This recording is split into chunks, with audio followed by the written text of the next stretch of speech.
Hi, I'm Representative Barbara Marumoto, and this is Time with Barbara Marumoto. Generally, we look at various institutions and organizations in the 19th House District, and one of them that's right smack dab in the middle is the Kahala Business Association. So I have the president here today and a longtime board member to tell us what this organization is and what it does and its history and some of its members. So without further ado, I'd like to introduce Eldon Ching, who is the president of the organization this year. Thank you. Thanks for having you and I here today. Yeah? Well, the organization is a group of business owners and business executives in the Kahala area, and I've actually only been involved for the last 2 years, so I'm going to give you my current experience and they'll give you the history of it.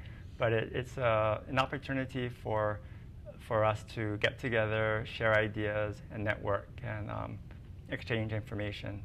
And I can say, especially for a small business owner like myself, it forces me to get out and meet other people, because usually I just stay at work all the time, work through lunch. So it's a good way to meet other people in our small neighborhood. Hey, that's terrific. And we also have with us Bill Green.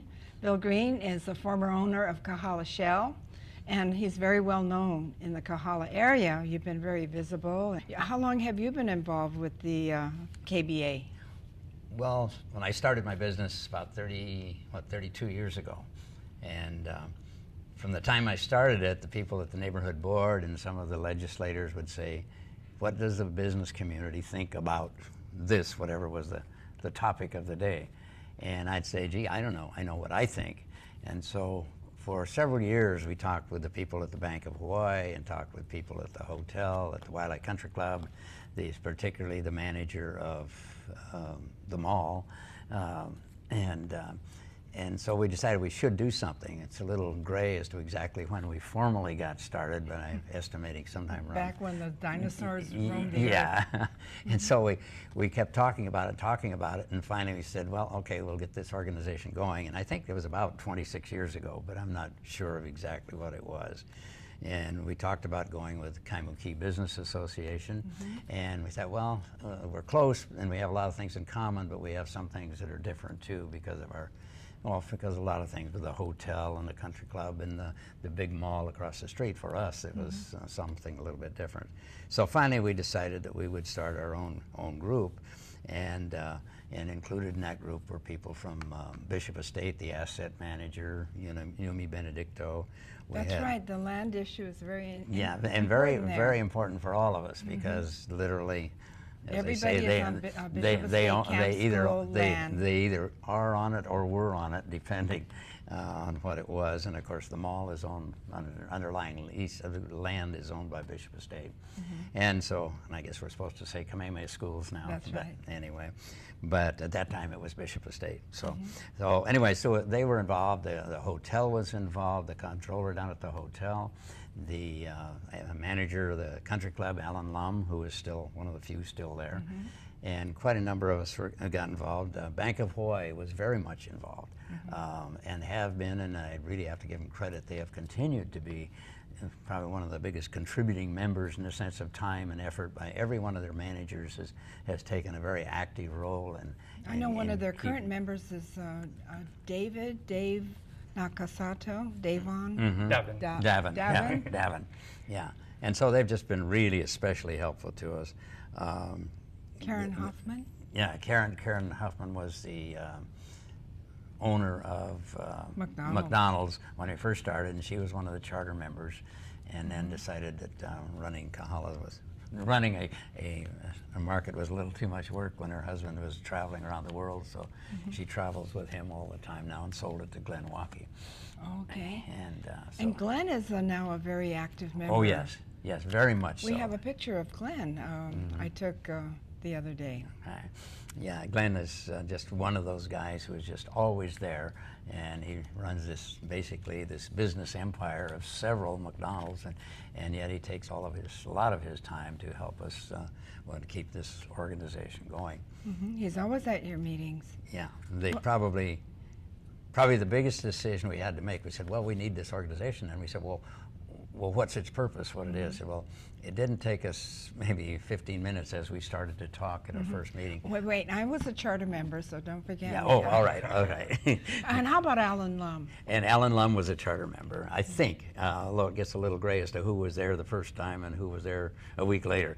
But your meetings have always seemed to have been at the Waialae Country Club, of which he's Well, the manager. the big formal meetings have been there, but we'll have, initially we had all of our board meetings at McDonald's in a little room in the back, because there would be 6, 8, 10, 20 people.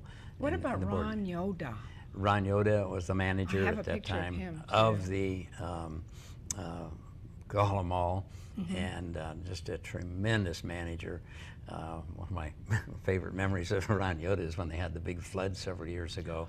Yes. And I walked in, and here he was with sandbags trying to keep the water from going into what's Long's store and into Liberty House and all that. And he was not just a white-collar manager. He was there with his shoes off, waiting in the water, trying to protect things. And then I remember also one of the times when the mall decided they were going to put up a bust of Jack Lord. And this was all fine. And Ron is one of these guys that kind of stays in the back. And last minute, whoever was supposed to be there to dedicate the bust, which, if you'll notice, has always got a fresh lay on it every day. Anyway, the people who were supposed to be there didn't show up. And so Ron had to do the speaking to introduce the bust, and the TV cameras were there. It was I very didn't interesting. notice anything was wrong, but Yeah, oh no, it was well done, but he was just really a tremendous manager. The people in the mall all liked him, and who puts the lay on Jack I don't Lord's know who bust? does it. I don't know who does it. It's a mystery. Yeah, and maybe I don't know. Maybe be like some famous people in Florida or in Well, California. you know, or I something. don't think a lot of people realize that a bust of Jack Lord is at Kahala Mall, and it's by the Macy's. Right by the men's store. Men's well, store just outside of between between the regular Macy's and the men's store outdoors. Yeah, and it's really a great piece of art, and you know, of course, Jack was there all the time, especially on Sunday mornings. Yeah, he got the Sunday longs, and like everybody else after church or whatever, then you would go and go to Longs to see what was in their ads. You know, I remember seeing him Saturday mornings in the market. And I think he did the cooking for the family. He was there every Saturday. He wouldn't talk to anybody. He would just be looking at the cans on the shelves, but he was always dressed up in a jacket and a cravat and ascot and a hat and high-heeled shoes. yeah, well, the cowboy boots. No, he was really a great asset to the community, and helped us a lot, and he was a good customer, so I knew him and knew his wife quite well, and there They lived at the Kahala Hotel, Kahala Hill. I mean the Kahala Beach condominiums. Apartments. That's Kahala Beach right, Apartments. next to the Waialae Country Right. Club. Yeah. 4th floor, oceanfront, 4,000 square feet. Great apartment. And but anyway, in trying to decide what we were going to do, we quickly decided that our objective was going to be to raise money for scholarships for the Kalani High School. Great. And because there aren't any businesses right near Kalani, and nobody had really seen that, and they said, here's kind of an orphan high school that doesn't have a lot of commercial interests around it. Correct. And so that was what we decided to do. And it's just worked out really well. Nobody has kept a lot of detailed records, but I was trying to calculate, and I think roughly, and I could be wrong a little bit, but somewhere around $130,000 over the last 20 plus years that we raised. $130,000. Yeah, now those are estimates based on, you know, one year we gave 3, next year we gave 5, and so it's always a challenge. Our objective in doing the fundraisers, which really, the last fundraiser was the greatest one we've ever had, and Eldon was right in the midst of all of that. Who was in charge of that one, and how much did you raise? Well, we distributed $6,000 this year, which is the most we've given. I think we started, I think our aspirations got a little bigger about 2 years ago when we moved the event to 3660 on the Rise. So 2 years ago we raised $4,000. I mean, we distributed $4,000. Last year was $5,500, and this year was $6,000. Terrific. So you give them out in what, $500 chunks? It varies. So every year for the last 3 years it's been 4 students. So it's ranged from $3,000 to $1,000 per student.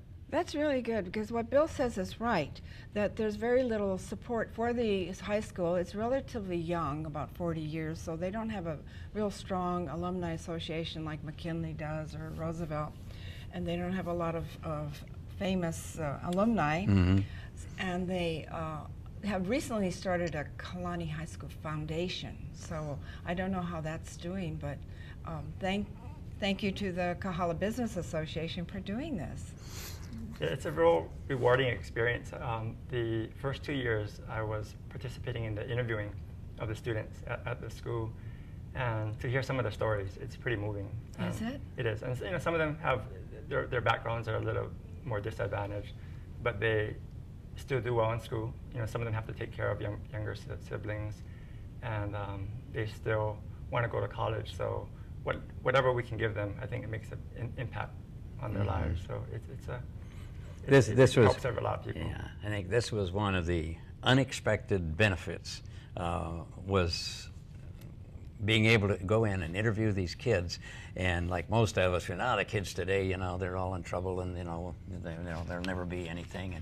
And then when you go in and meet these kids who have already been academically qualified or certified in the sense that they're recommended to us as being student, and you listen to them and talk to them and ask them really probing questions, because now it's serious. We're talking about giving them money, and which one should you give money? And he always ended up like, we want to give it to every one of them. Oh. They are so good. And I know I did this for 2 or 3 years when we first started, and then I said to the rest of the group, I said, you have to go do this. You have never seen anything or been involved in anything more inspirational than hearing these kids talk about what they want to do, why they're doing what they did. They came through, as Eldon says, from some of them from tough backgrounds, and they're just all fired up with what they want to do. And to me, that was an unexpected benefit for all of us to realize, yeah, these kids aren't bad. They're going to be something and go on and do something great. So, that's really terrific. Really, to me, it was just so inspiring, and that's why I wanted to keep on doing it. But I said, you guys have to go do this because it will really fire you up. I think you're right. I've done it, and I'm always surprised how wonderful these young people are. But you had a nice event at 3660 on the Rise. Yes. And how many people attended that? It was crowded. About 150.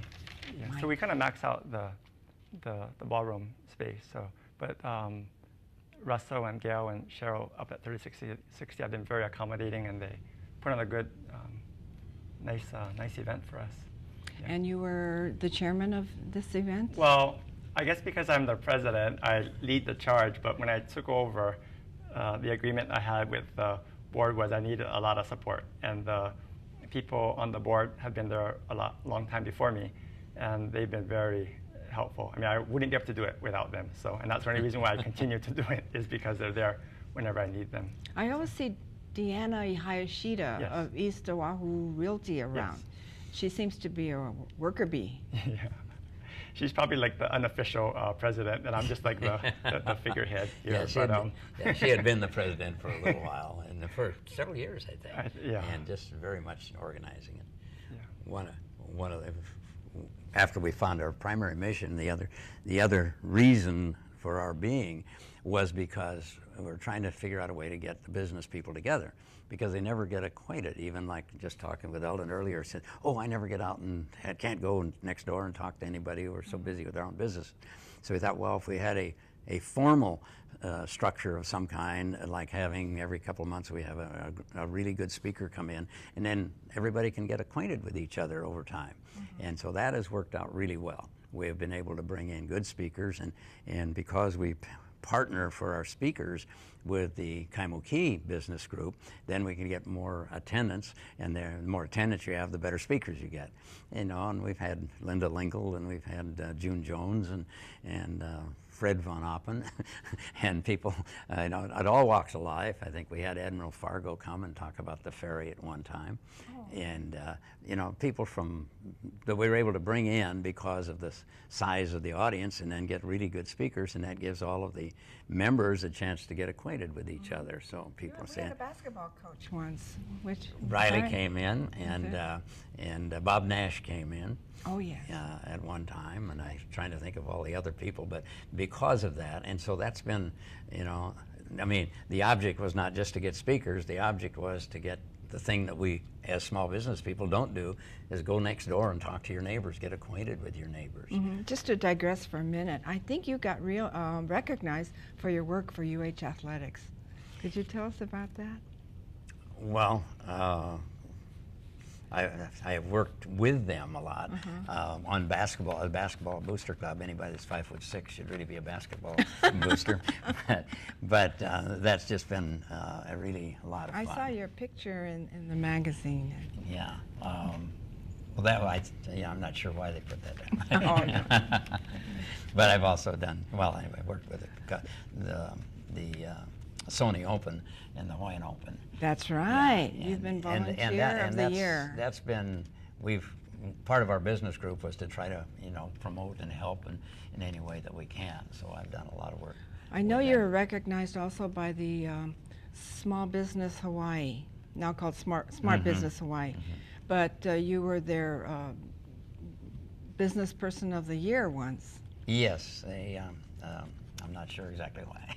Well, I see you down here at the legislature testifying quite often. Yeah, well, I'm not sure if everybody knows, but Barbara's been very good to us in the business community.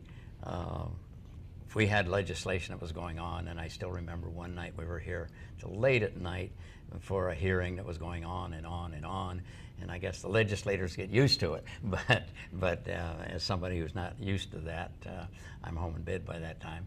Well, that's ridiculous. And you kept your office open with telephones and the ability someplace to go in between the hearings as they were going, and it was 12 o'clock, 1 o'clock in the morning, and you were here bright-eyed and just being very helpful to us, and I'll never forget that. And it was not necessarily something that it was something you were deeply concerned in. You were doing it as a service to your constituents. Well, thank you. And I really appreciate it. I will be retiring shortly. So, but the last meeting of the Kahala Business Association was really interesting. You want to tell us a little bit about it? Well, again, I think it was Deanna's idea with the election year to get some of the candidates for some of our meetings.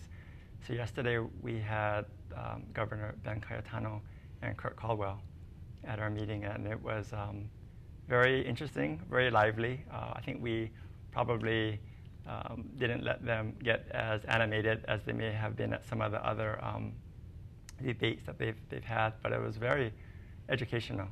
And I think it's kind of priceless to be able to see candidates speak in person and not have to read about it, or have the media kind of dilute or the information. And answer a few questions. Right.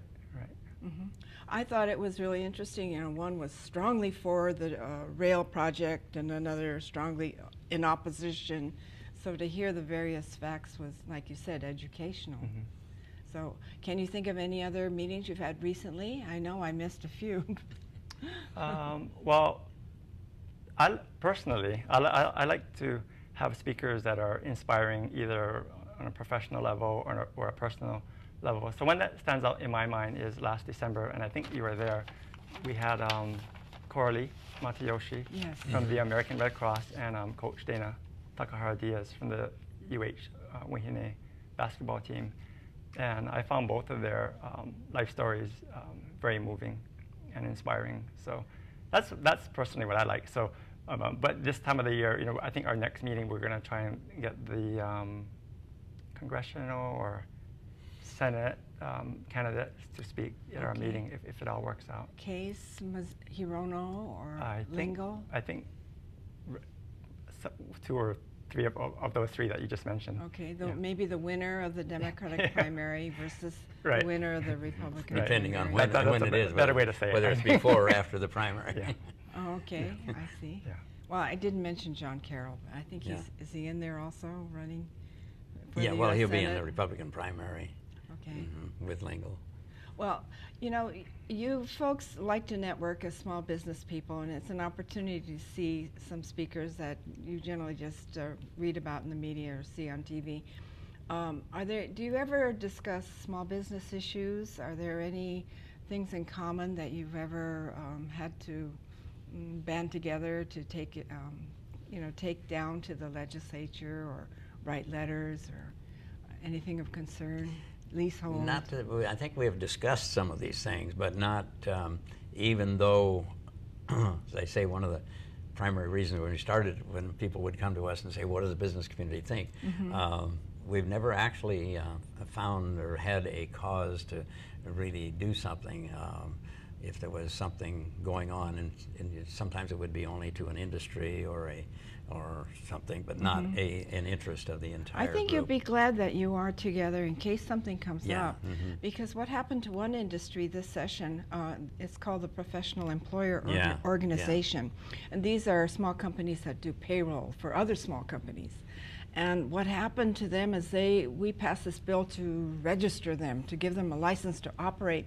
And that license ranged from $2,500 for 2 years to $10,000 for 2 years. And I kept saying, hey, this is not a good idea. This is, and at the end I was voting no, and it really didn't have enough support to really kill the bill. But what happened was when the industry realized what had happened to them, then they got together and they asked the governor to veto the bill. So that just happened this week. Did he veto it? He did veto it. I hadn't heard. That's Yes. good news. But where we are right now is we don't know whether the legislature, when it meets on July 10th, that will override the veto. And I don't think it will. But you never know when there's going to be an issue that could affect your business. So this was a surprise to them, and now they're going to band together and watch the legislation that pertains to them. So I know it's very difficult for small business people in Hawaii. Heavy taxes, heavy land costs, water costs, supplies, shipping, everything. distribution. It's very expensive. Taxes. I apologize for that. So. And if we think it's bad on Oahu, and because I know comparable businesses to mine on the neighbor islands, and their costs just make ours look like, oh, you guys don't even know what costs are. I agree. And so they really have it tough on the neighbor islands. And so to some extent, wherever we can, or I personally can, if you can influence some legislation, or at least, I think it's not so much influence, but to educate people on what the problems are. And I tell people it costs us like $10,000 a month to process credit cards. They say, whoa, wow, we didn't think about that. And so for us, like the price of gasoline going down, that's a wonderful thing. Our cost of doing business goes down because we don't have to pay quite so much to process the credit cards, and it's a major, major thing. Well, we could have one whole program on the oil industry in Hawaii, and that's why you've been down here these past 20 years, legislation to cap the price of gasoline, to keep companies from having more than one station within a certain distance, you name it. And you almost got closed down, either took Texaco or Shell one year when you wanted to merge nationally, and because of an action of the Attorney General at that time, Texaco was the one that was chosen to, they really collapsed on Oahu, right? Or statewide. Yeah, well, they in effect finally were sold to a company who went bankrupt, and the remnants of that then was sold to Aloha. And so we're back with, now that Aloha is now our supplier, now we're back where we wanted to be 10 years ago. Oh dear, very interesting. Yeah. And then the retail merchants are down here. They are a very important lobby, and they watch out for a lot of retailers. And you're the owner of Paperie in Kahala Mall, so you're at the bottom of the food chain there, and. You never know what's going to happen. We were going to pass a bill for to ban plastic and paper bags. And the supermarkets were here, and they're very much aware of it, and they were trying to mitigate the bill. But a lot of small businesses had no idea this was passing. So, you know, you might have a little gift shop with little plastic bags, and if that were banned, you know, you might be stuck with a lifetime supply of little plastic or paper bags, and what do you do with them? Yeah, it's a lot of those things don't filter down, like you say, Yeah. but we could kind of stumble across those issues here and there. Oh, okay. Well, I wish you well to the Kahala Business Association, and if people are interested in you know, getting to know other businessmen in the district, in the neighborhood, and they'd like to join, who should they contact? They can walk into my store in the mall, because we're open till 9 at night, you know, any day, and they pick up an application. Yeah.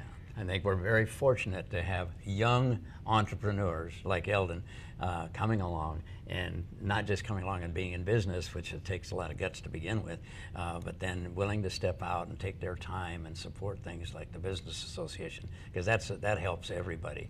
Mm-hmm. And so, frankly, I'm very grateful that he's there, and other people like him are getting involved in it. That's terrific.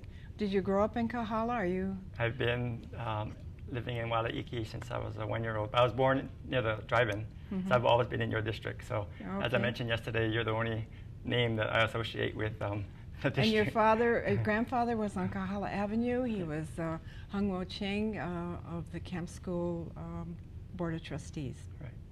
Well, okay, we're running out of time, and so thank you very much, gentlemen, for coming down and telling us about the Kahala Business Association. So if you would like to know more about it, see Eldon Ching at the Paperie in Kahala Mall.